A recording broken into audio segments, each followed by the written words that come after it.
令电工机械110学年度第一次模拟考第17题，外机式电动机转速转向制动。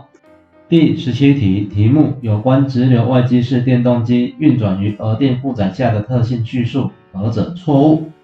外机式电动机把图画出来。A 选项增加电输外加电压，转速会上升。N 等于 EV 除以 KY 等于 VT 减 IRA 除以 KY。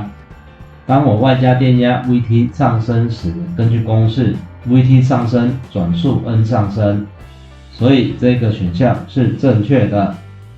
B 选项增加磁场电流，转速会上升。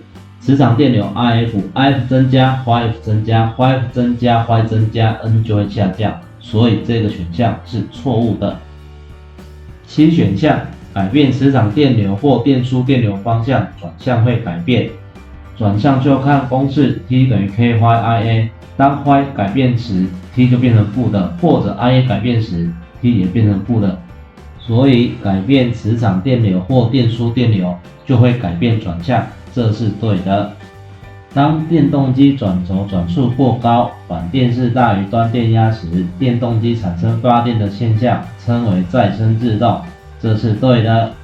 参考资料的连结我放在下面，自己可以去看一看。